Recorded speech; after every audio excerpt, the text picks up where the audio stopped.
Patawarin mo ko. Hindi ko sinasadya na mahalin si Kayla. Sana naman ay maintindihan mo, Salve. Paano mo nagawa ito sa akin? Ibinigay ko ang lahat sa'yo. Ako'y naniwala na dalisay ang iyong pag-ibig. Ngunit ngayon, sasabihin mo sa aking mahal mo si Kayla? Ano bang pagkakamali ko? Wala kang nagawang mali. Ako ang nagkamali. Kaya ako nandito ngayon para humingi ng tawad sa iyo.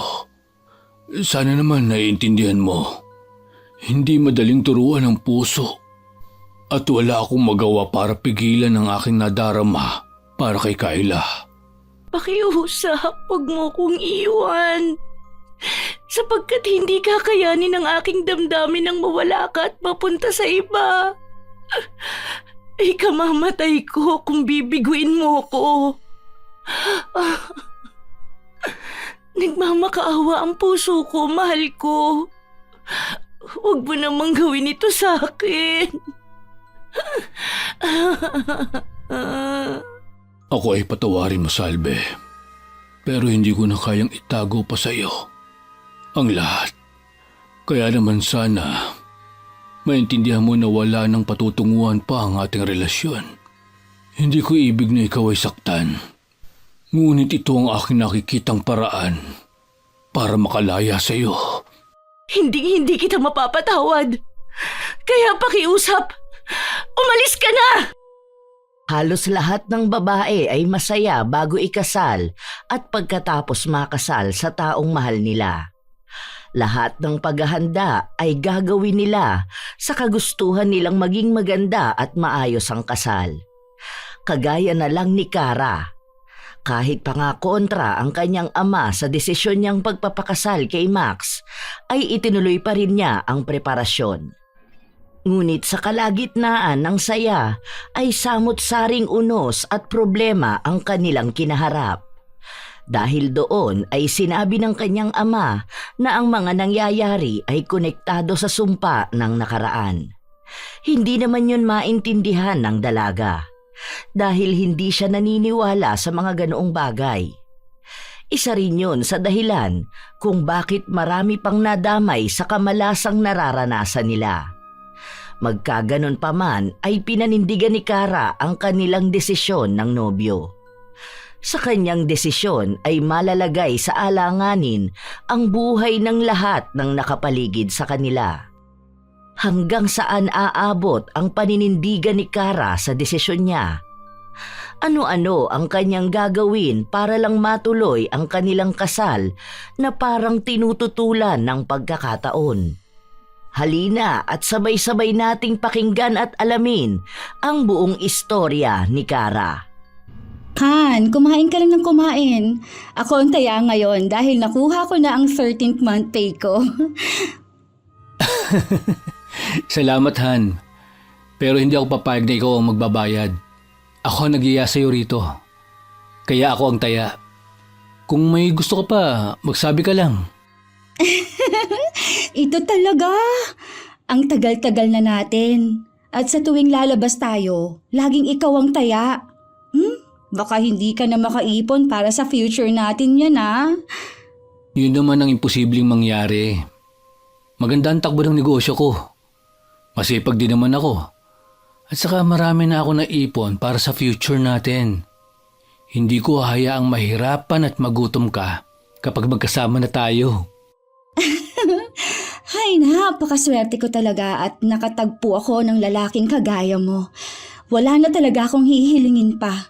Dahil ikaw ang isa sa blessing sa akin. I love you, Han. Mahal na mahal din kita. Kaya sana tanggapin mo ang regalo kong ito. Ano to? Pinapakaba mo naman ako eh. Ano bang laman ng kahon? Buksan mo na lang, Han. Mas maganda kung makikita mo na muna kung ano ba yan. Oh my! Totoo ba to? Ha? Sing-sing? Are you?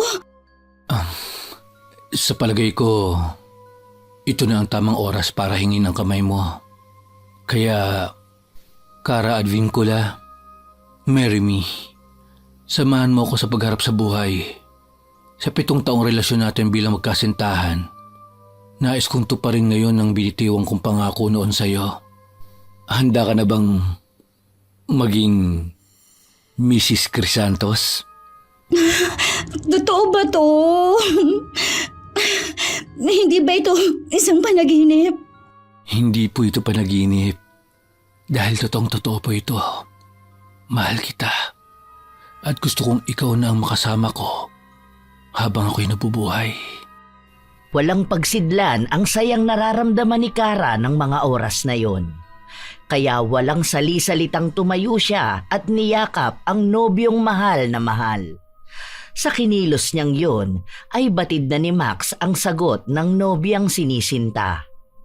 Nang gabing yon ay masaya nilang ipinagdiwang ang kanilang engagement. Plinano na rin nilang ipaalam yon sa kani-kanilang pamilya. Kinabukasan, maagang gumising si Kara para sabihin ang magandang balita sa ama. Ngunit hindi tulad ng kanyang inaasahan ang naging reaksyon nito. Good morning, Papa! Nagluto na po ako ng almusal.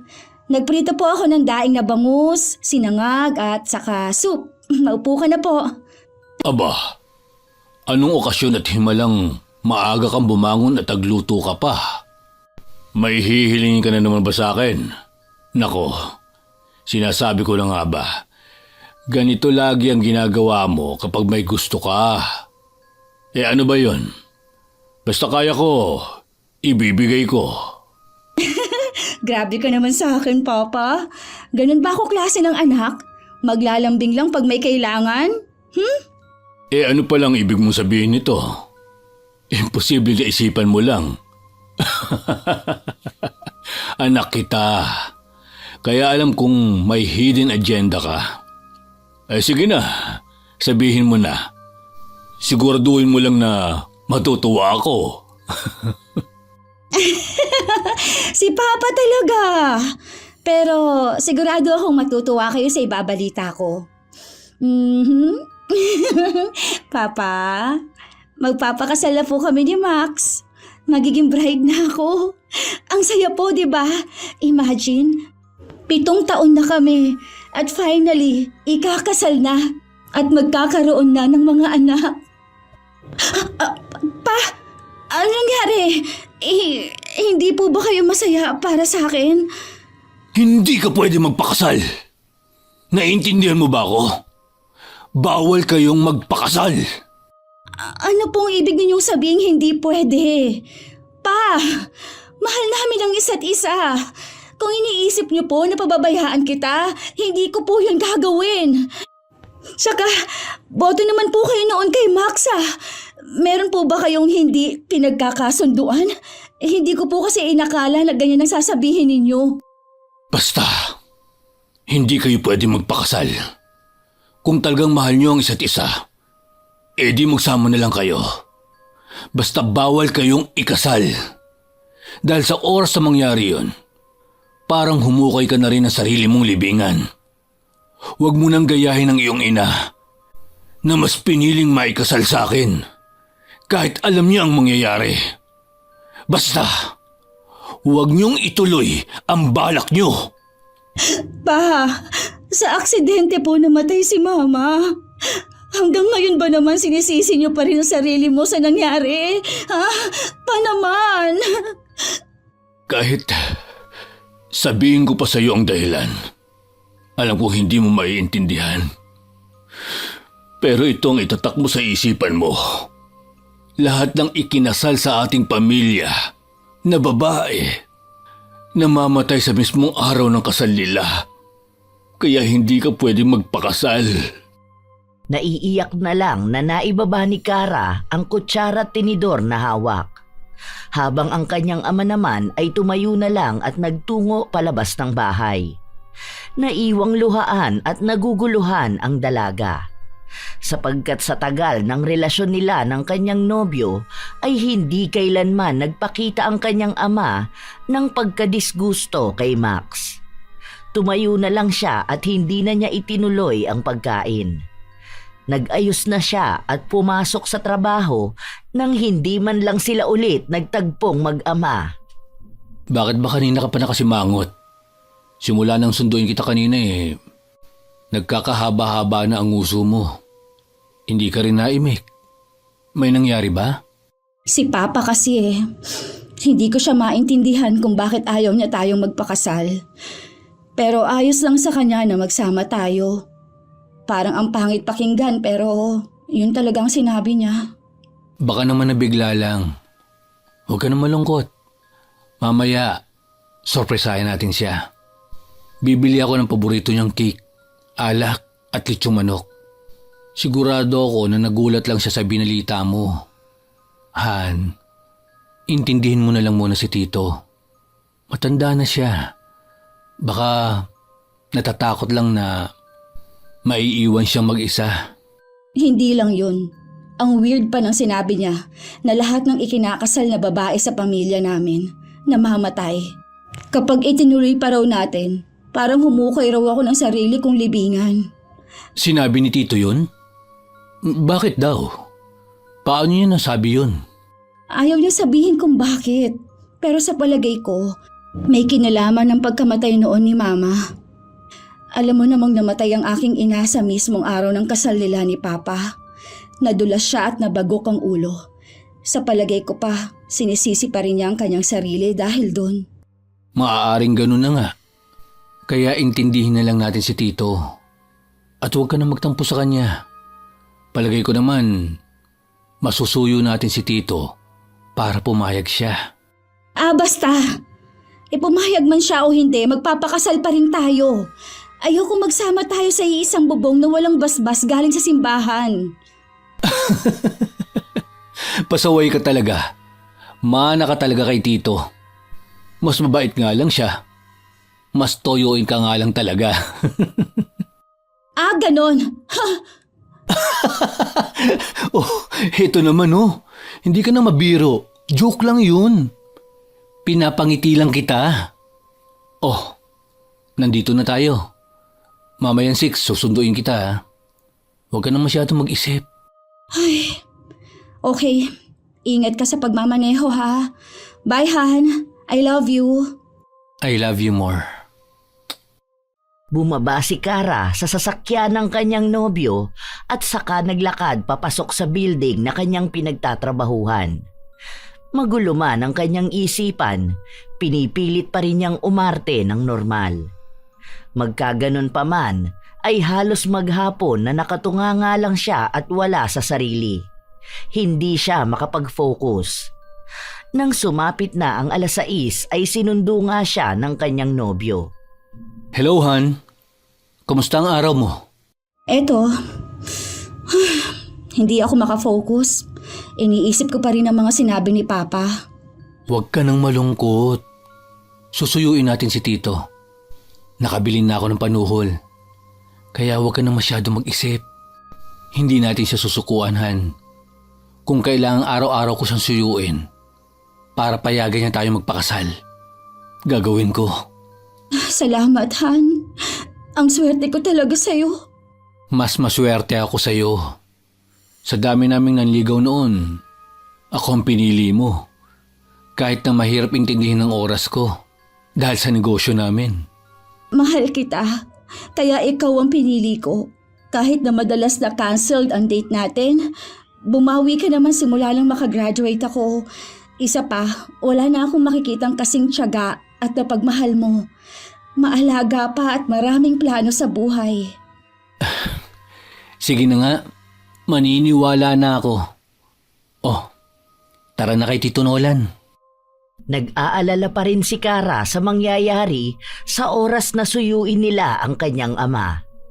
Pero bilib din siya sa kanyang nobyo na sobrang bait at maintindihin. Sa ngayon ay isa na lang ang hinihiling ng dalaga. Yun ay ang makuha nila ang basbas ng kanyang ama. Ilang sandali pa ay narating na nila ang bahay ng mga Advincula. Naunang pumasok ang dalaga, habang ang kanyang nobyo na si Max naman ay kinuha ang mga panuhol nila sa backseat. Pa! Nandito na po ako. Kasama ko po si Max. Talaga? Aba, ngayon na lang uli ako binaba ng batang yan ah. Madalas kapag hinahatid ka, umaalis ka agad. Namiss ka po yata. Magandang gabi po, Tito. Dinalhan po kita ng paborito niyong cake, alak at litsong manok na pampulutan. Talaga nga naman. Alam na alam mo ang gusto ko ha. Halika rito at maupo ka. Kumain na ba kayo? May niluto akong kaldereta dyan. Hindi pa po. Sakto po pala ang dalaw ko. Dahil matitikman ko na naman ang masarap na kaldereta ala Tito Nolan. Magbibihis lang po ako, pa. Tapos ihahanda ko na po ang hapag. Magbihis ka na. Ako na ang bahala. Sige na. Tutulungan ko na po kayo, Tito Nolan. Okay, bihis lang ako. Tapos kain na tayo. Dalian mo. At pagkatapos kumain, iinom kami ni Max. Aba, dapat na matikman na ang alak na ito. Mukha pa namang masarap. Kokontra pa sana si Kara, pero sinenyasan siya ng kanyang nobyo. Kaya naman napapailig na lang siyang naglakad papunta sa kanyang kwarto at nagbihis ng pangbahay na damit. Nang makapagpalit na ay pumunta na rin siya sa komedor. Inabutan niyang nagtatawanan ang dalawang importanteng lalaki sa buhay niya.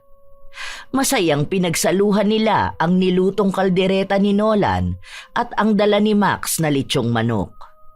Nang matapos na silang kumain ay nag-inuman na nga ang magbiyanan, habang si Kara naman ang naging tagasilbi nila. Kara, anak, maupo ka na nga lang. Nahihilo na ako sa'yo.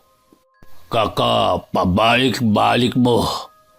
Hindi mo naman kami kailangang pagsilbihan. Ay nako, Papa, lasing ka na. Paano ka pa makakakuha ng yelo? Baka mamaya ibang makuha mo.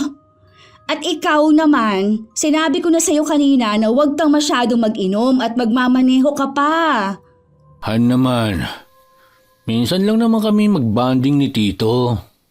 Aba, hindi naman problema yun eh. Dito na siya matulog. Mas okay po sa akin na magsama na kayo. Basta ba, huwag kayong magpapakasal. Pa, hindi po ba mas maganda kung ikasal muna kami bago magsama? Ayoko po na may masabi ang ibang tao.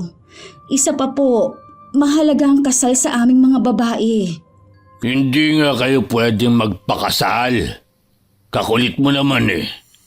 Pumapayag na nga ako na magsama kayo na para mag-asawa. Seremonyas lang naman yan eh. Ang mahalaga, mahal niyo ang isa't isa at hindi ka sasaktan ni Max. Pero Tito, ang amin lang naman po, gusto naming mabasbasan ng pare sa harap ng altar. At yun po ay deserve ni Kara. Ay nako, katigas ng ulo niyo. Bawal kayong magpakasal. Tapos! Magsama na lang kayo. Hindi pa ako handang magpalibing ng anak. Kaya makinig kayo sa akin. Pa, ano po ba talaga ang totoong dahilan? Gusto po kitang intindihin. Pero paano ko maiintindihan kung hindi mo pa po nasasabi sa akin kung ano ba talaga ang dahilan? Gusto niyo ba talagang malaman? Maniniwala ba kayo kapag sinabi ko? Please pa, ano po ba talaga ang dahilan ng hindi ninyo pagpayag na maikasal kami ni Max? Dahil may sumpa ang pamilya natin. Isinumpa tayo na lahat ng magpapakasal sa pamilya mamamatay pagkatapos ba ikasal. Sumpa na walang lunas. Sumpa na ako ang nagdala. Kahit na matagal na yun, nakadikit pa rin sa atin ang bigat ng sumpa ng nakaraan. Pa naman eh, sumpa.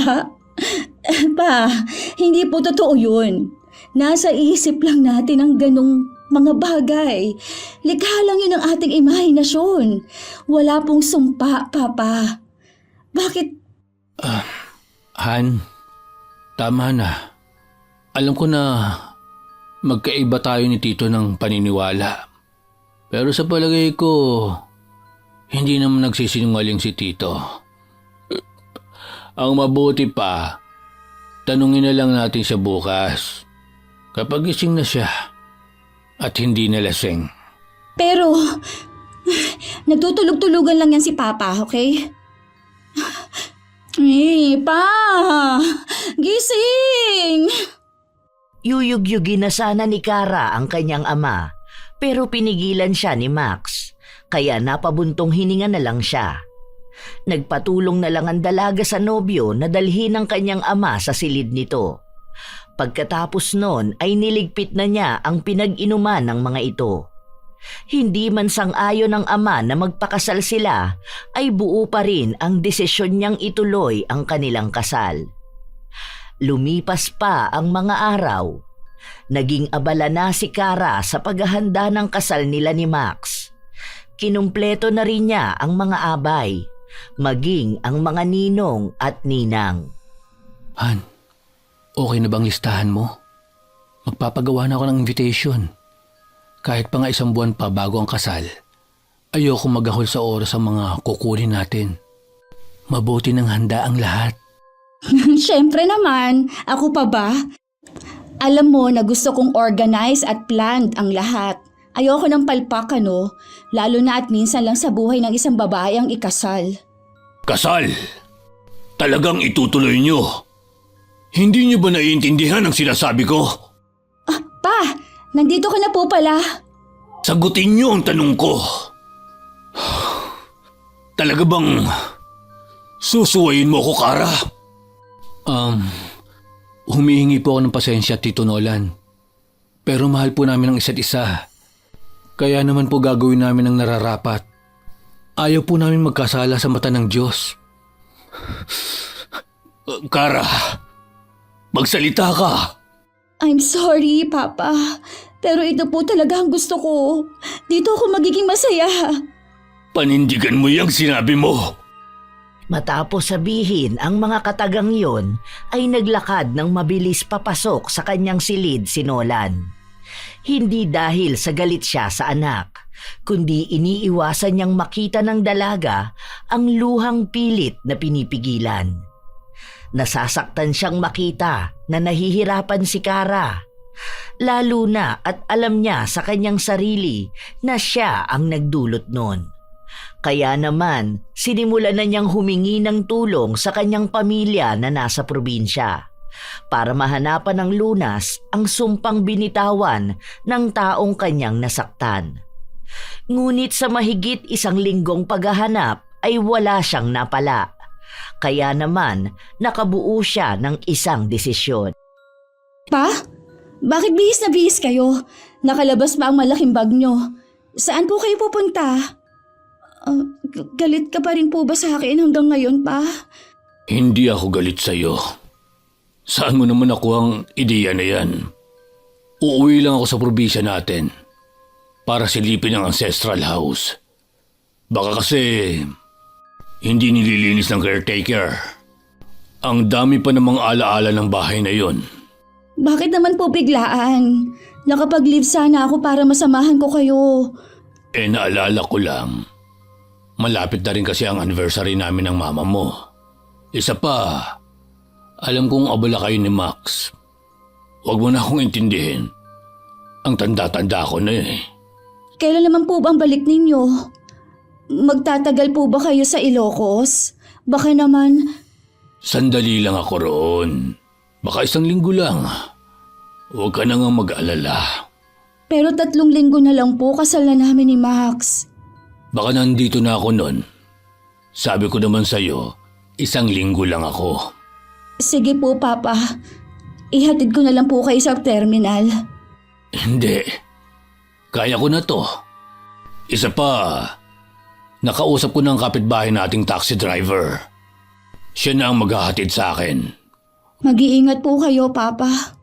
Tawagan niyo po ako kaagad kapag nakarating na po kayo sa ancestral house.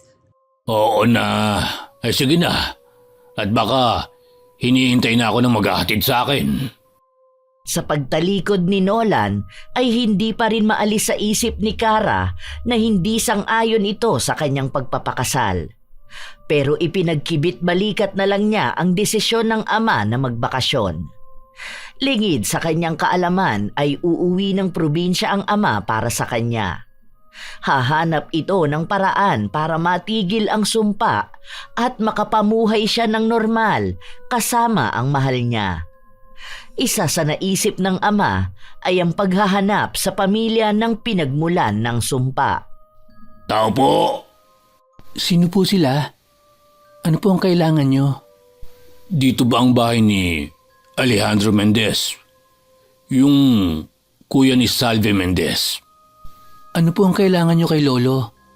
Magpapagamot po ba kayo? Naku, pasensya na po at nahuli na kayo.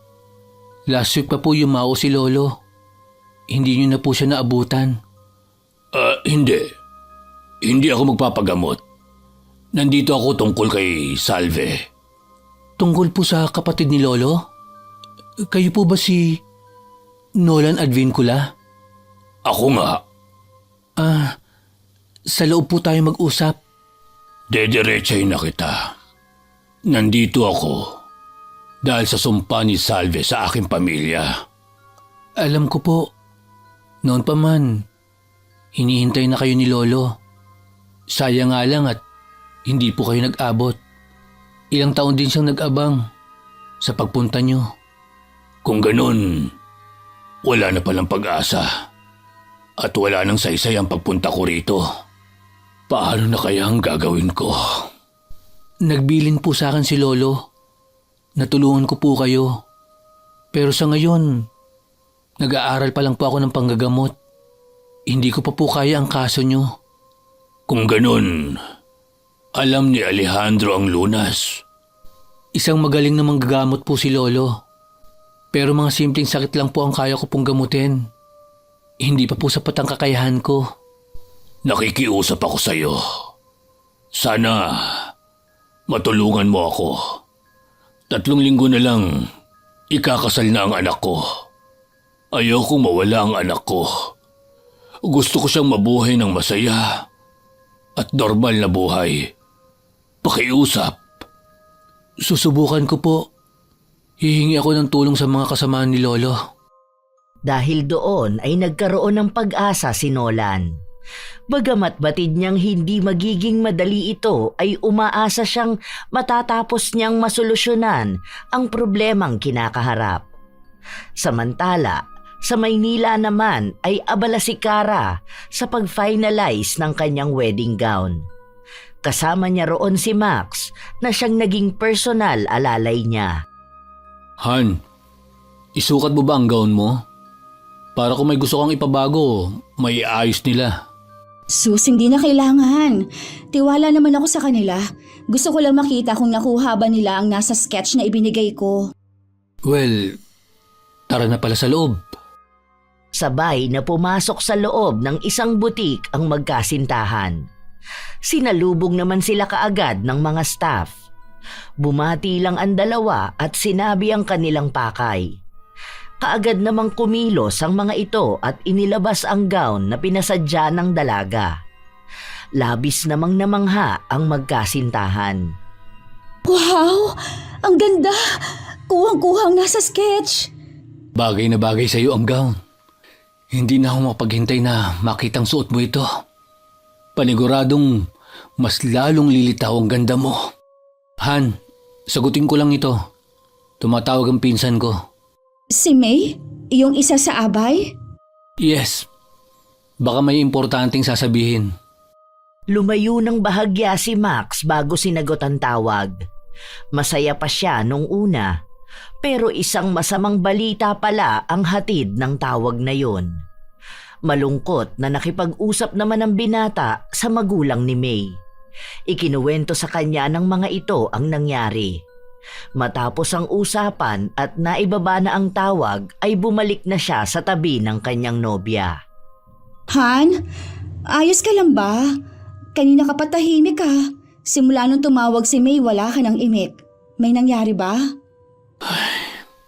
May nangyari kay May kanina. Ha? Bakit?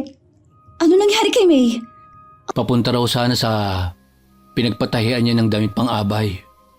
Pero bago pa man siya makarating sa pupuntahan, nabangga ng truck ang taxi na sinasakyan niya. Oh my gosh! Kumusta na siya? Ano, ayos lang bang lagay niya? Nasa ospital pa sila, tita. Sa ngayon, pilit na ginagamot ng mga doktor ang pinsan ko. Buhay naman siya, pero walang kasiguraduhan. Ayon kay tita, kinausap na sila ng maraming operasyon ang kailangang gawin kay May. Bukod sa naputol ang paa, nayupi rin ang bungo niya. Kaya 50-50 chance kung makakaligtas siya. Kawawa naman. Ang bata pa niya. Gusto mo bang puntahan natin siya? Alam kong isa si May sa mga paborito mong pinsan. Pero kailangan mo rin magpahinga. Baka mamaya magkasakit ka. Isa pa, ayoko munang ma-stress ka at mag-isip pa ng sobra. Abala ka na nga sa pag-aayos ng ating kasal eh. Sige, bukas na lang tayo pumunta sa ospital. Pagkatapos ng trabaho ko. Sanang next time natin. Sa bahay na. Darating kasi ngayon ang mga order ko na pang souvenir natin sa kasal. Sa pag-uwi ni Kara at Max sa bahay ng mga Advincula ay isa na namang pangyayari ang gigimbal sa kanila. Nagkalat ang mga pulis at maging ang mga tsismosa sa katabi nilang bahay. Sapagkat ang kapitbahay ng mga ito na pamilya ng taxi driver ay pinagpapatay ng mga hindi pa nakikilalang suspect. Dahil doon ay nakadama ng takot ang dalaga. Lalo na at wala siyang kasama ng 1 linggo sa kanilang bahay. Hindi rin naman niya nais na obligahin ng kanyang nobyo na samahan siya. Ngunit naramdaman naman ni Max ang bagay na yon dahil nabanggit na sa kanya ng nobya na umuwi ng probinsya ang ama nito. Kaya nagpresenta siyang samahan muna sa bahay ang dalaga habang hindi pa nakakabalik ang ama nito. 1, 2...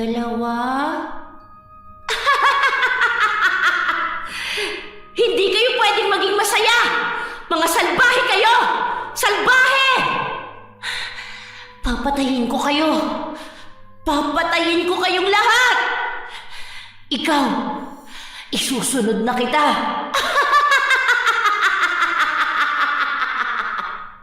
Labis na natakot si Kara nang ituro siya ng babaeng nasa kanyang harapan.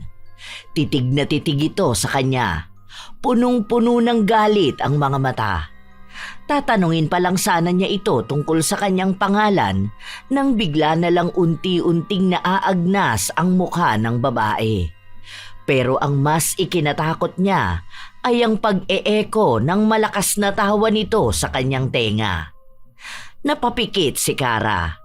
Pero sandali lang yon. Dahil may naramdaman siyang gumagapang sa kanyang pisngi, kaya muli niyang idinilat ang kanyang mga mata. Ngunit lubha niyang pinagsisihan yon, dahil bumulaga sa kanyang harapan ang naaagnas na mukha ng babae. Lumayo ka sa akin! Layo! Han, anong nangyayari? Babae! Naaagnas! Tahan na. Kumalma ka na, Han. Nananaginip ka lang. Kumalma ka muna. Tapos ikwento mo sa akin ng malinaw. Sandali. At kukuhanan kita ng tubig. Wag! Dito ka lang. Huwag mo akong iwan.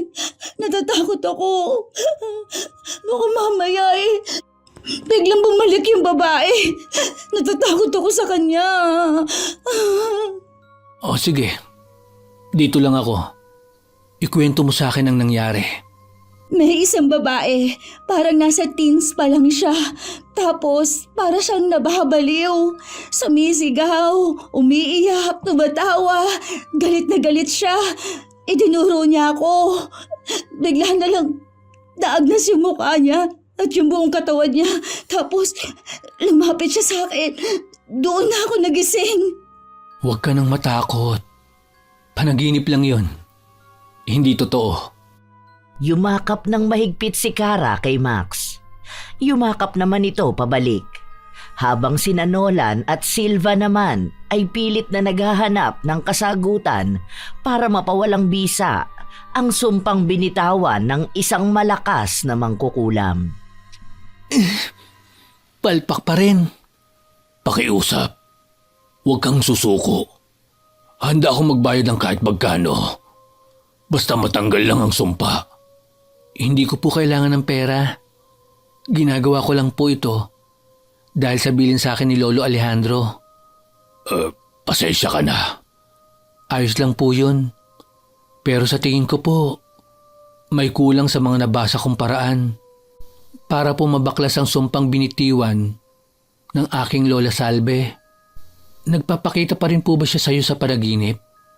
Oo. At natatakot ako sa mga ipinapahiwatig niya. Subukan niyo po na humingi ng tawad sa kanya. Hindi ko magawa. Dahil sa tuwing tatangkain ko magsalita, tinatakpan niya ang aking bibig. Ano na kaya ang dapat nating gawin? Nalapitan ko na po lahat ng kakilala namin ni Lolo na mga manggagamot din. Pero kahit sila po, walang alam. Tanging si Lola Sabel lang po ang may impormasyong ibinigay. Ang tungkol sa itim na libretang pagmamay-ari ng inyong pamilya. Di ba sabi mo, hindi mo kailanman nakitang gamit yun ni Alejandro? Wala nga tayong ideya kung anong totoong itsura nun. Maliban sa kulay itim ito. Tama. Alam ko na.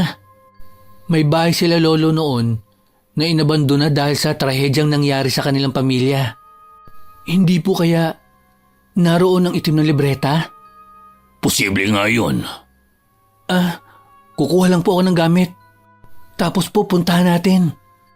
Yun nga ang ginawa ni Silva. Kumuha siya ng ilang gamit pangontra sa mga hindi nila inaasahang makakaharap. Lalo na at dating kilalang malakas na mangkukulam ang ina at kapatid ng yumaong si Alejandro. Matapos makuha ang lahat ay lumakad na sila. Ilang minuto lang ang lumipas ay narating na nila ang malaking lumang mansyon. Kinakabahan man sa kanilang gagawin ay hindi umatras ang dalawang lalaki. Ngunit bago pa man sila tuluyang makapasok ay bigla na lang nagbago ang panahon. Ang mainit na panahon ay biglang naging maulan at mahangin. Sa lakas ng hangin ay nagtumbahan ng mga puno sa kanilang daraanan. Dahil doon ay umatras na muna sila at muling bumalik sa bahay ni Silva. Habang sa Maynila naman ay nakatanggap na naman ng masamang balita ang magkasintahang sina Kara at Max. Tingnan mong mabuti ang gawa mo! Sisiguraduhin kong magdurusa ang lahat ng kadugo ng manlolokong hayop na yon! Oh my. Ha? Ayos lang ako. Hindi ko lang maintindihan kung bakit napapadalas ko siyang makita sa panaginip. Han, ayos ka lang ba? Nananaginip ka na naman. Masyado ko lang yatang naiisip siya eh. Hindi ko naman kilala ang babaeng yun.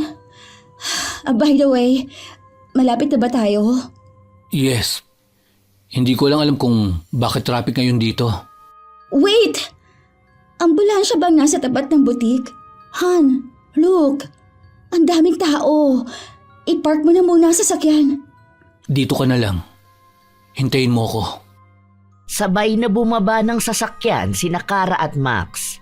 Nagmamadali silang lumapit sa pinagkakaguluhan. May nakalagay na ring dilaw na tape sa harap ng butik na kanila sanang pupuntahan. Pero labis ang kanilang gulat nang makita nila ang itsura ng inilalabas mula roon. Isang lalaking duguan at punong-puno ng saksak. Gumagalaw pa ito kaya alam nilang buhay pa. Pero labis ang takot na nararamdaman ni Kara nang mamukaan niya ang biktima. Si Petra yan! Siya ang tumahi sa gown ko! Oo nga no. Ito na yata ang sinasabi sa aking panaginip ng babae. Pero ragdoll lang ang hawak niya. Paano nangyari? Hindi kaya may kinalaman ang sinasabi ni Tito na sumpa? Hindi ko alam. Wala sa sarili na tatawid sana si Kara, habang isang rumaragasang kotse naman ang papalapit sa kanya. Napansin niyo ni Max kaya mabilis na hinila niya ang kanyang nobya palapit sa kanyang bisig. Kaya naman bumangga sa isang poste ang kotse. Doon lang natauhan si Kara. Nanlalambot ito sa kaalamang kumilos siya nang wala sa sarili. Dahil sa pangyayaring yon ay inuwi na siya ni Max. Han, ang mabuti pa kausapin na natin si Tito. Hindi na maganda ang mga nangyayari. Una si May. Tapos ngayon naman, ang mananahi. Lagi ka rin nananaginip. Total, ilang araw nang wala si Tito. Mag-iisang linggo na rin. Kinausap na rin ako ng aking mga magulang. Alam mo namang naniniwala sa mga pamahiin ang aking magulang. Kaya sa palagay nila, dapat nating i-delay ang kasal. At ayoko namang mangyari yon. Dahil alam kong sobrang nag-effort ka sa preparation. Hindi ko na alam. Naguguluhan ako. Ayoko maniwala sa mga ganung bagay. Pero Hindi kita pipilitin na maniwala. Pero what if lang naman? pag-iisipan ko. Sige, babalik na muna ako sa shop. Babalikan kita dito mamaya. Sige, iidip din muna ako. Humalik lang kay Kara si Max bago ito umalis. Nang maiwan ng dalaga ay nagpunta siya sa kanyang kwarto. Doon ay pinahinga niya muna ang kanyang isipan. Ngunit ang akala niyang pahinga ay magiging bangungot pala. Sinasagot na kita, Nolan. Mahal na mahal din kita. Talaga? Napakasaya ko ngayong Salve, aking kasintahan.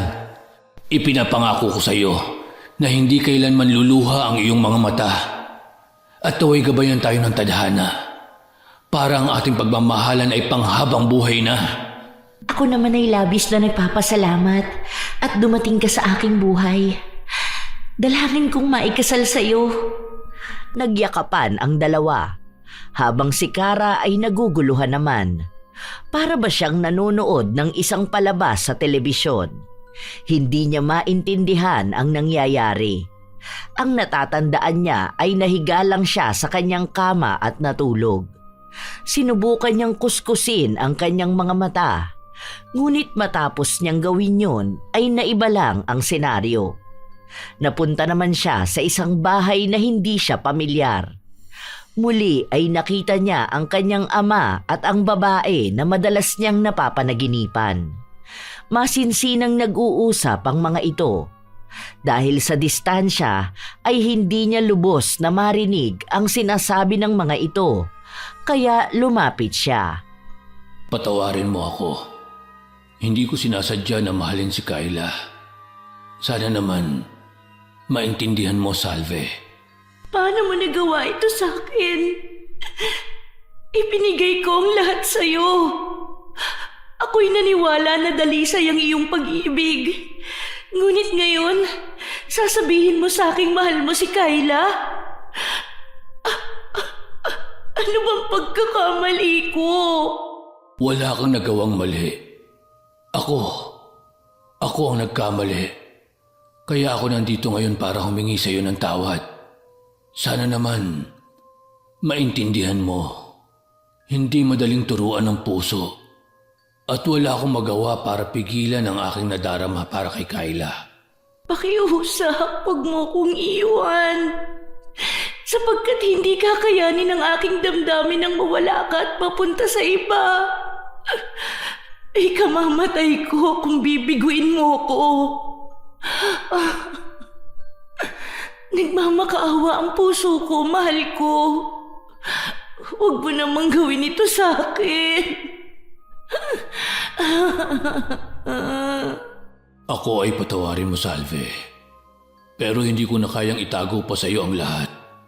Kaya naman sana, maintindihan mo na wala nang patutunguhan pa ang ating relasyon. Hindi ko ibig na ikaw ay saktan. Ngunit ito lang ang aking nakikitang paraan para makalaya sa iyo. Hindi kita mapapatawad. Kaya pakiusap, umalis ka na! Nakayuko si Nolan na umalis sa bahay ni Salve. Habang ang dalagang sugatan ang puso ay nagtungo naman sa kanyang kwarto. Kasabay ng pagsara ng pinto ni Salve ay siyang paggising naman ni Kara sa kanyang panaginip. Humihingal na napaisip siya. Malinaw na malinaw sa kanya ang ipinapakita nito. Kaya naman tinawagan niya ang kanyang ama. Ang mabuti pa, tawagan ko na lang si Papa. Hello, anak. Napatawag ka. May nangyari ba dyan habang wala ako? Pa, wala naman po. May gusto lang po akong itanong. Tungkol saan? Tungkol kay Salve. Paano mo nakilala si Salve? Wala naman akong sinasabi sa'yo tungkol sa kanya. Lagi ko siyang napapanaginipan. At kanina, nakita ko kayo sa panaginip. Naging nobya mo siya, tapos nagbago ang senaryo. Nakikipaghiwalay ka naman sa kanya dahil kay Mama. Alam mo na pala. Sa palagay ko, panahon na rin na malaman mo ang totoo. Kulang ang panaginip mo. Dahil matapos na maghiwalay kami ni Salve, nabaliw siya. Kahit saan kami magpunta ng mama mo, sinusundan niya kami at ginugulo. Kahit ilang taon pa ang lumipas. Kaya kami napadpad ng Maynila. Ipinagbubuntis ka ni Kyla ng mga oras na yon. Kaya ang balak namin, bago kay panganak ay magpakasal kami. Binalaan na ako noon ng kuya ni Salve na huwag na naming ituloy. Dahil sa sumpa, tama po ba ako? Oo. Sinabihan na rin ako ni Alejandro na subukang palambutin ang puso ng kanyang kapatid. Ngunit hindi ako nakinig. Itinuloy ko pa rin ang kasal. Nang araw ng kasal namin, bigla na lang sumulpot si Salve sa loob ng simbahan at nagbitiw ng mga salitang hindi namin naiintindihan. Ipinagsawalang bahala namin yon. Dahil lang matapos siyang magsalita, lumabas na rin siya ng simbahan. Nasaan na po siya ngayon? Baka naman... Wala na siya. Ang araw ng kasal ko ay ang araw din ng kanyang kamatayan. Paano po nangyari yun? Ang naaalala ko, nagsisisigaw siya sa labas nang bigla siyang tamaan ng magkasunod na kidlat. Mahirap paniwalaan, pero yun talaga ang nangyari. Ibig pong sabihin, napigil niya ang pagpapakasal ninyo ni Mama? Hindi. Dahil nangyari ang pagtama ng kidlat nang matapos din ang seremonya ng kasal. Paano naging sumpa yun? Siya po ba talaga? Paano niya maghagawa yun kung wala na siya? Nang maaksidente kami ng mama mo, pinuntahan ako ni Alejandro para magkumpisal sa totoong ginawa at totoong layunin ng kanyang kapatid. Si Alejandro rin ang nagsabi sa akin kung anong klaseng sumpa ang ginawa ni Salve. Kung alam na pala niya bakit hindi niya kinontra ang sumpa. Kung marunong ang kapatid niya, panigurado may alam din siyang solusyon. Hindi ganun yun. Sa pamilya nila, tanging babae lang ang nagmamana ng kakayahan na may basbas ng kanilang ninuno. Nang oras na yun, walang alam sa mga ganong bagay si Alejandro. Yun po ba ang dahilan ng pag-uwi ninyo sa probinsya? Oo. Silva, tumabi ka dyan. Hello, Pa? Sumagot po kayo. Ano nangyayari dyan?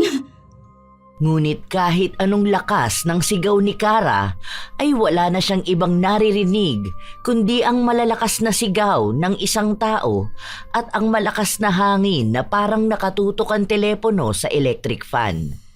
Naghihisterical na ang dalaga sa pag-aalala sa kanyang ama. Yun naman ang dinatnan ni Max. Han, nandito na ako. Oh, anong nangyari sa'yo?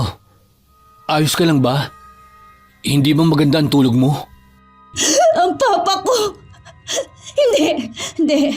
Nag-overthink lang ako. Maayos lang siya. Pero, hindi ko na alam ang iisipin ko. Ano ba ang nangyari? Nanaginip ka na naman ba? Kausap ko kanina si Papa nang bigla na lang may narinig akong bumagsak ng malakas. Hindi ko alam kung ano ang nangyari. Han, sa palagay ko kailangan natin puntahan ang probinsya nyo. Hindi ko gustong dagdagan ang iniisip mo. Pero kaya maaga akong umuwi dito dahil yayayain sana kita sa ospital. Nalaglag si Mama kanina sa hagdan. Nabalitaan ko rin kanina sa news na nagpakamatay ang bridesmaid natin sa kasal. Sunod-sunod na ang nangyayari. Natatakot na ako na baka totoo ang sinabi ng papa mo. Ano nang gagawin ko? Nasa ganong pag-iisip siya nang biglang tumunog ang kanyang telepono. Nang makitang lumitaw sa screen ang numero ng kanyang ama, ay kaagad niyang sinagot yon ng may pananabik. Papa?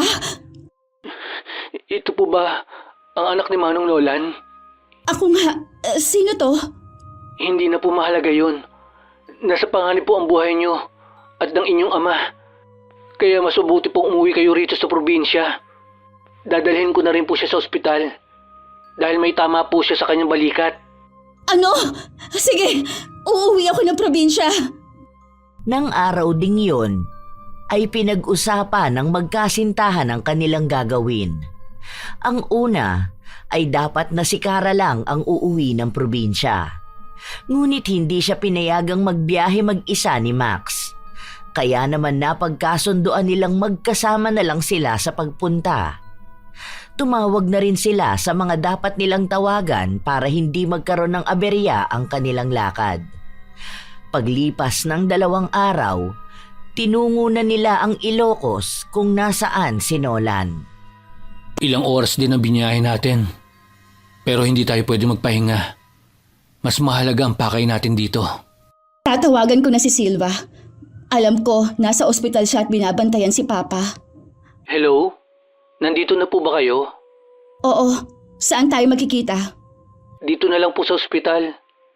Sa ngayon po, hindi pwede maiwang mag-isa si Manong Nolan. Dahil sa palagay ko po, siya na ang isusunod ni Lola Salve.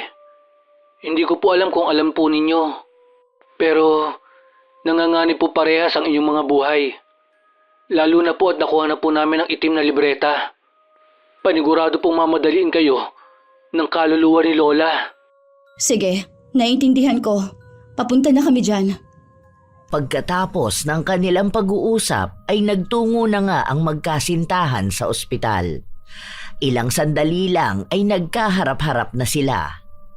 Nagulat pa ang magkasintahan nang makitang mas bata pala sa kanila ang kasama ng ama ng dalaga.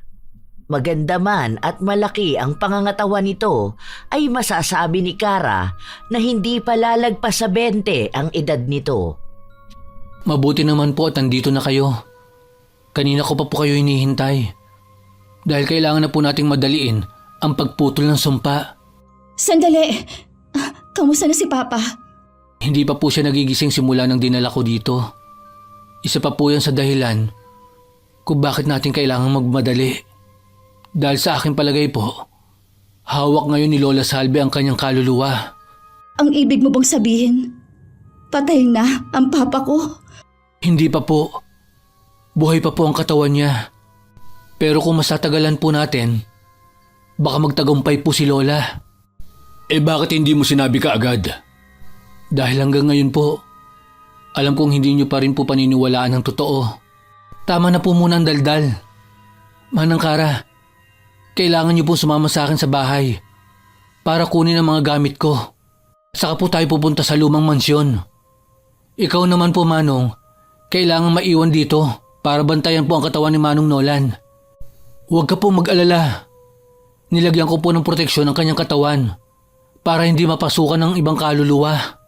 Kaya mong putulin ang sumpa. Bakit ngayon lang? Sapagkat ngayon ko lang po naaral ang libreta habang hinihintay ko po kayo.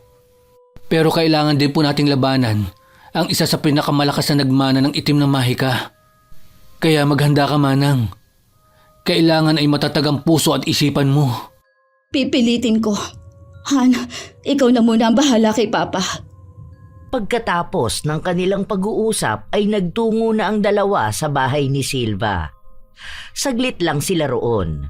Dahil nang makuha na nila ang kailangan ay pumunta na sila sa lumang mansyon. Nasa labas pa lang sila ay nakadama na ng kakaibang kilabot si Kara. Hindi lang dahil sa itsura nun, kundi sa hanging dumadampi sa kanyang balat na parabang itinutulak siya palayo. Pero nawala yon nang may isuot na medalyon sa kanya si Silva. Manang, isuot mo po ang kwintas na ito. Para saan to? Proteksyon mo po yan para hindi kanya makontrol. Makapangyarihan po si Lola Salve. Kahit sa batang edad, pulido niya nang nagagamit ang itim na mahika. Tama na po ang kwentuhan. Kailangan na po natin pumasok. Kailangan po nating mahanap ang pinaglalagyan ng binhi ng sumpa. May ideya ka ba kung ano ang itsura nun? Ayon sa libreta, ay isa yung kahon na siya naglalaman ng kanyang marka. Pero hindi ko alam kung ano ang itsura nun. Pero tiwala ako na makikita natin ang bagay na yun. Ang ibig mo bang sabihin, hindi mo rin alam kung ano ang hahanapin natin? Ano ba naman yan? Akala ko pa naman ay hindi na tayo mahihirapan pang hanapin yun. Totoong baguhan lang ako. Pero hindi naman niya siguro ako sasaktan dahil magkadugo kami. Isa pa, alam kong hindi naman talaga siya masama. Nasaktan, oo. Pero hindi siya likas na masama. Huwag kang mag-alala, Manang. Dahil hindi tayo aalis dito nang hindi natin nahahanap ang sisidlan ng binhi. Kung ganon, tayo na. Para matapos na to. Labis na ang hirap na naranasan ng pamilya ko dahil sa sumpa ng lola mo. Naglakad sila ng sabay papasok sa lumang mansyon. Ngunit pagkapasok pa lang nila ay parang gusto nang tumakbo palabas ni Kara. Sapagkat may kakaibang bigat at amoy siyang nasasagap. Nang marating nila ang sala, ay doon naalala ng dalaga ang kanyang panaginip. Wala sa loob na naglakad siya papalapit sa isang pintuang nakakandado. Ang silid na pinasukan noon ni Salve na sa kanyang palagay ay ang silid nito. May problema po ba? Itong silid na ito. Sa pagkakatanda ko, dito pumasok si Salve nang iwanan siya ni Papa. Kung tama ang hinala ko, itong silid ni Salve. Nandito kaya ang hinahanap natin. Ano sa tingin mo? Sana tama ako. Sige, at buksan natin. Baka nandito na nga ang hinahanap natin. Tumabi ka muna at nasa akin ang susi ng padlock. Pero nais ko rin magbigay ng babala. Tibayan mo ang loob mo. Nararamdaman ko kasi ang takot at pananabik mo na nagtatalo. Sige, handa na ako. Kailangan kong gawin ito para sa future ko at sa buhay ni Papa. Isa pa, wala na akong pagpipilian. Binuksan ni Silva ang dating silid ni Salve. Nagulat sila nang makitang napakalinis noon at may mga kandila pang nakabukas. Tila ba pinaghahandaan ang kanilang pagpunta roon. Nabaling ang tingin nila sa isang parte ng silid. May isang babae roon na nakasuot ng itim na Filipiniana na saya. Wala sa loob na napahawak si Kara sa braso ng binatang si Silva. At mas lalo siyang nahindik nang bigla itong humarap at nginitian sila nito ng pagkalaki-laki. Mabuti naman at nakarating na kayo. Kanina pa ako naghihintay sa inyo. Bagamat nakakainip, mukhang sulit naman ang aking paghahanda. Kuya Alejandro, siya ba ang iyong kasintahan? Abay, tila wala akong kaalam-alam na meron ka na palang sinisinta. Hindi ako si Alejandro. Apo na niya ako. Ikaw po ba si Lola Salve? Sa inyo po ibinase ang aking pangalan. Apo? Ngunit Tila kahapon lang ay ganyan pa ang wangis ng aking nakatatandang kapatid. Mukhang napasarap ang aking tulog kung kaya hindi ko napansin ang takbo ng oras. Magkaganon pa man ay nasisiguro ko na ubos na ang lahi ng taksil na lalaki. Mukhang nagkakamali po kayo dahil ako ay anak ni Nolan at Vincula. Alam kong may nagawang mali sa inyo ang aking ama. Nandito ako para sana humingi ng tawad sa nagawa nila ni Mama. Isa pa, wala naman akong kinalaman sa kung ano man ang naging hidwaan niyo noon. Sa tingin mo ba ay hindi ko alam? Ako'y nakikipaglaro lang sa inyo. Alam ko naman ang inyong pakay. Pero hindi ninyo basta makukuha ang binhi. Dahil hindi ako makakapayag na sumaya ang mga taong nanakit sa aking damdamin. Kaya humanda kayo! Kasunod nun ay ang pagyanig ng sahig. Sinundan pa ng malakas na paghampas ng hangin na parabang sila'y pinapatumba. Ngunit maagap si Silva. May ibinato siyang abo sa gawin ni Salve. Dahil doon ay tumigil ang pagyanig at paghampas ng hangin. Ngunit dahil din doon ay mas nagalit ang kanilang kaharap. Lapastangan! Akala ba ninyo ay matatalo ninyo ako ng ganun lang? Ako ba'y inyong pinatatawa? Mga hangal! Lola Salve, nakikiusap po ako sa inyo. Patawarin niyo na sila. Ayokong ikulong kayo. Dahil kahit hindi ko pa po kayo nakakasama, alam kong mabuti ang inyong puso. Sana naman kahit yun lang ang maalala ninyo. Hindi kayo masama. Ayaw niyo nakakasakit ng ibang tao. Akala mo ba makukuha mo siya sa ganyan? Ilang buhay na ang nailagay sa panganib. Ang iba'y binawian pa ng buhay. Sa tingin mo ba pakikinggan ka niya, Silva? Matapang ka rin katulad ng iyong ina. Pero kinapos ka sa talino na meron si Kayla. Binibini, mukhang wala ng aral na natututunan ng henerasyon mo.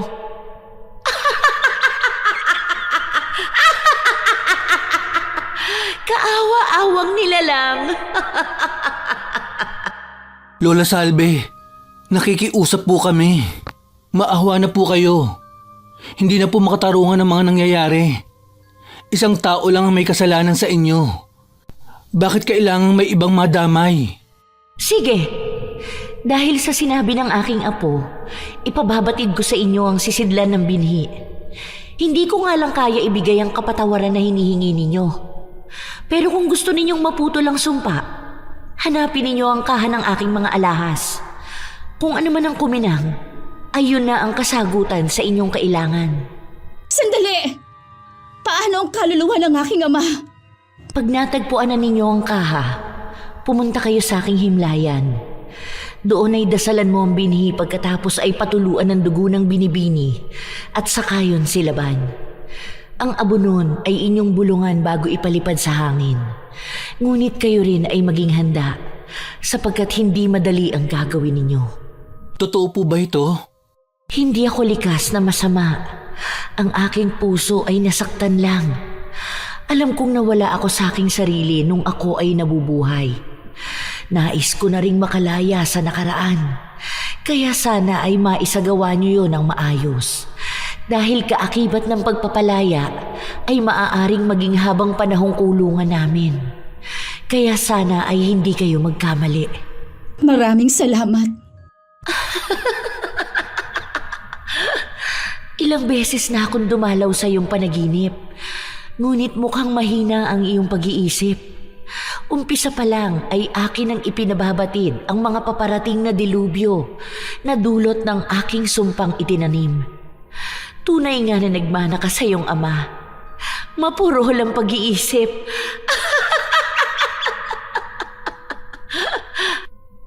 Matapos sabihin yun ay bigla na lang naglaho na parang bula si Salve. Hindi naman makapaniwala ang dalawa na madali lang pala ang solusyon. Hindi na rin pala kailangan ng libreta dahil mali ang kanilang hinala. Ang kailangan lang pala ay patak ng dugo ng isang babae na may dugo ni Nolan. Nang matauhan sila ay sakalang sila nagsimulang maghanap. Lahat ng tokador ay kinalkal na nila. Halos ibaligtad na rin nila ang buong kwarto, pero hindi pa rin nila mahanap.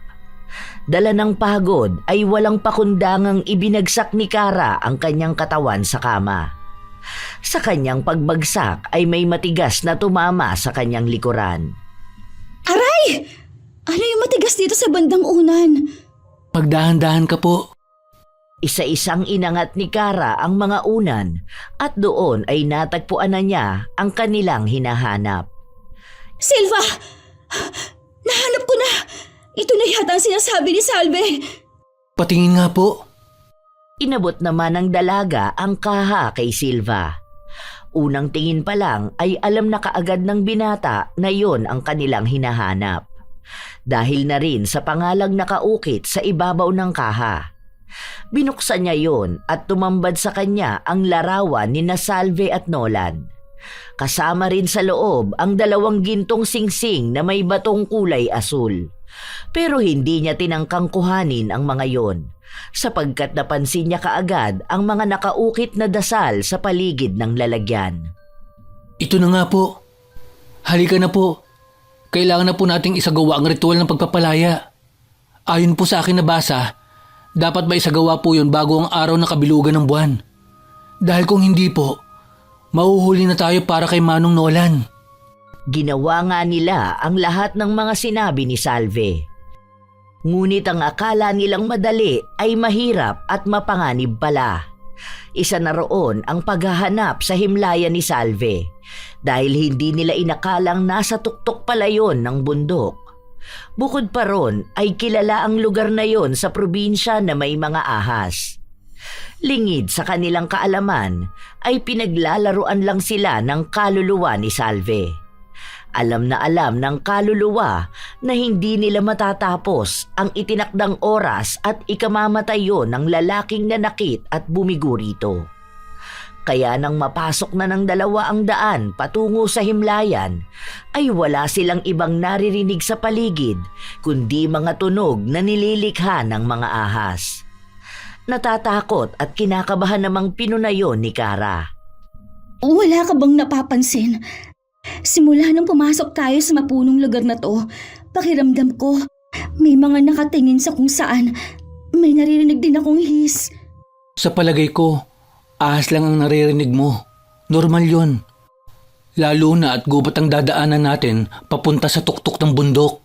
Natural! Nagpapatawa ka ba? Bakit hindi mo... May kung anong...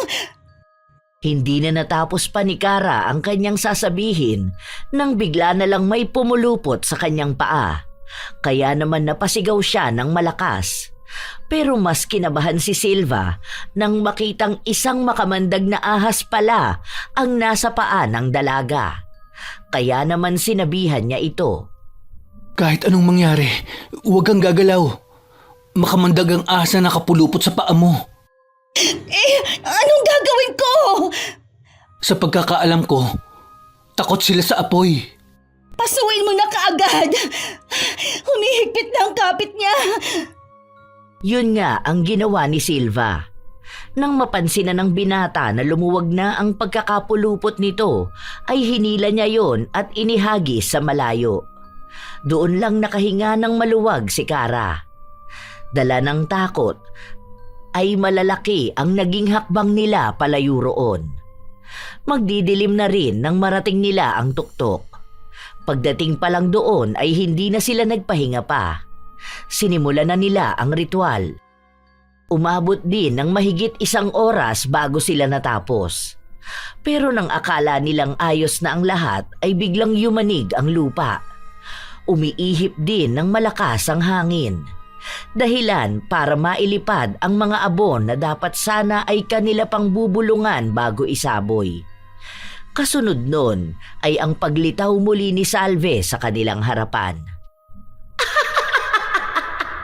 Kung akala ninyong magtatagumpay na kayo, isa yung pagkakamali.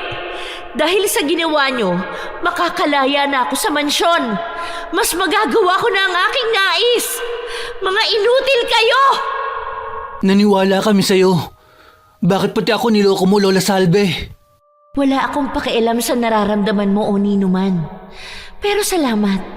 Dahil sa inyo, magagawa ko na ang lahat. Hindi kami papayag! At ano naman ang magagawa nyo? Makapangyarihan akong mangkukulam. Ano naman ang magiging laban ng isang baguhang albularyo at isang walang alam sa mahika? Wala, di ba? Yun ang akala mo. Totoong baguhan lang ako. Pero marami na ako natutunan kay Lolo Alejandro. Kaya lalaban kami. Naglabas ng isang itim na bote si Silva at nagsimulang umusal ng dasal. Ngunit ngumisi lang si Salve at nag-usal din ng mga salitang ito lang at ang apo ang nakakaintindi. Kasunod nun ay ang biglang buhos ng ulan na may kasamang mga kidlat na tumatama malapit kila Kara. Natatakot namang nagpunta ang dalaga sa likod ni Silva. Kasabay ng isang kidlat na muntik nang tumusta kina Kara at Silva ay siya namang biglang pagkulubot ng itsura ni Salve.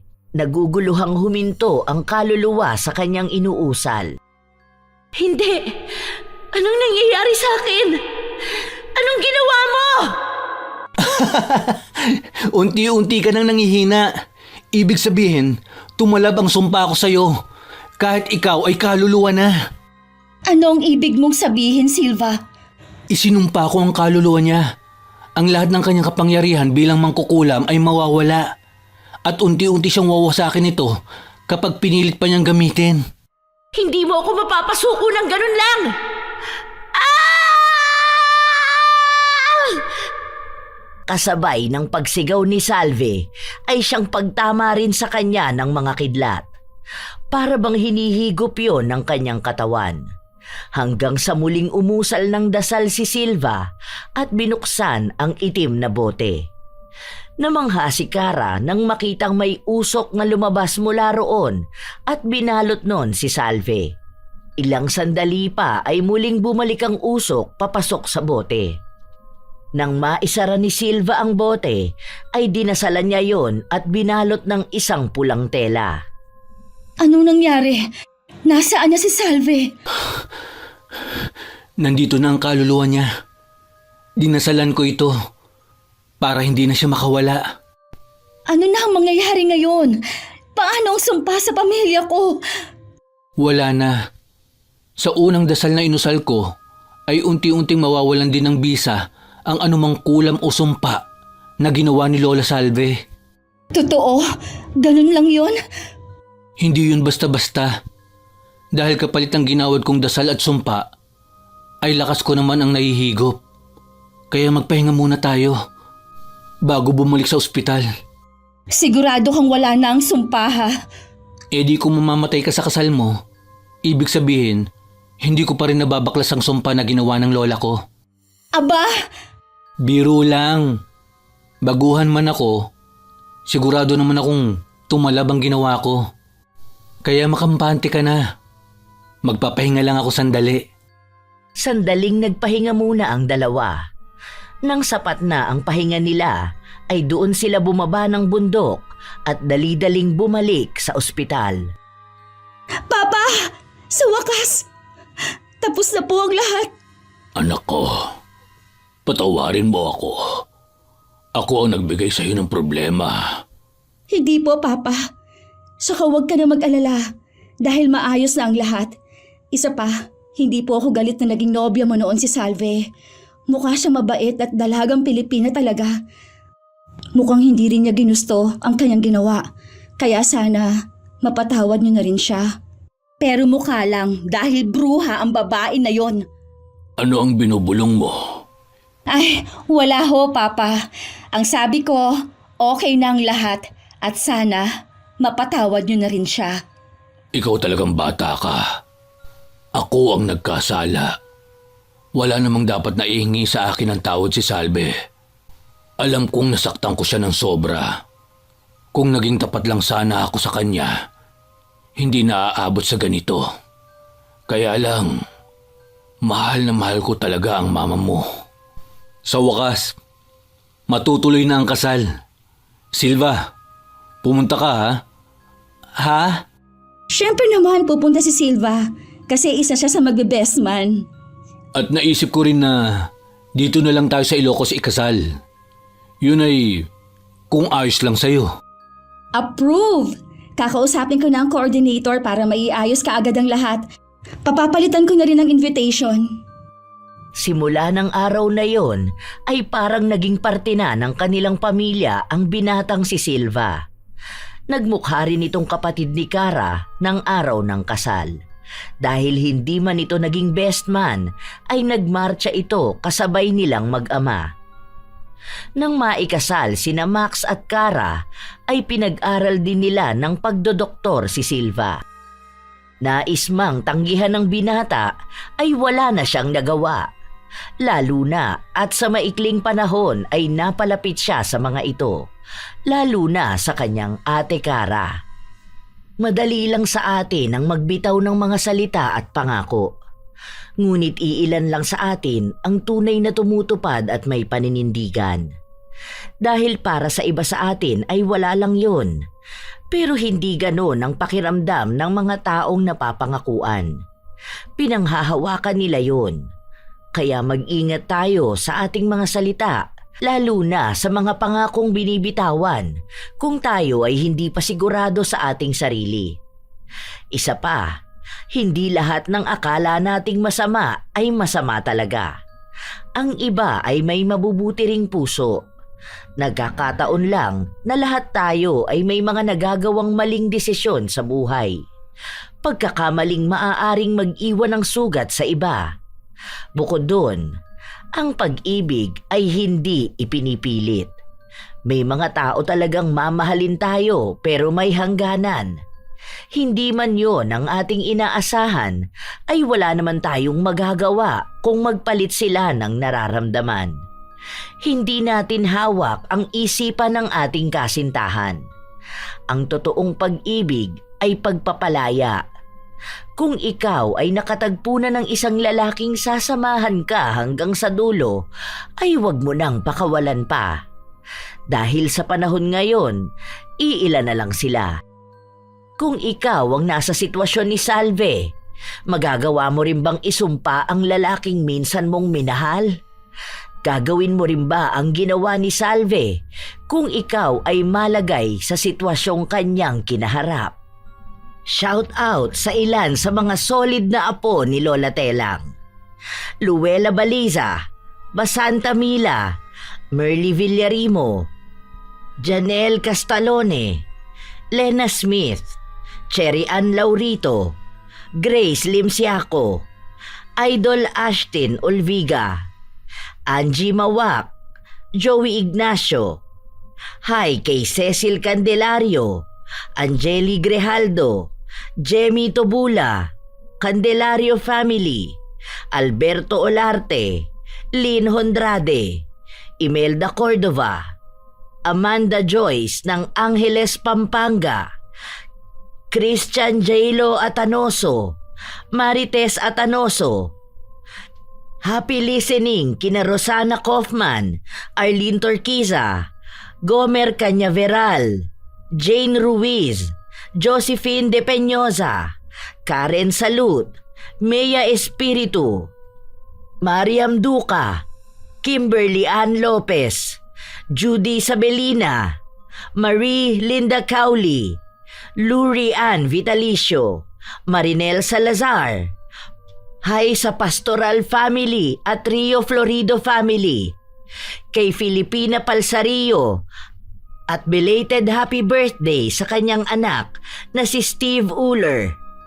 Shout out din kina Raquel Hasegawa, Michelle De Mariano, Paula Yanson, Razon Yao, Belen Malbas, Jennifer Makasinag, Joan Cañada, Jaya May Daquiado, kina Emily, Tintin, Brando, An-An, Joyce ng Negros Occidental, Linda Daza, Ami Yong at sa Yamasaki family, Kilaleng, Kensuke, Kagari at Kentaro.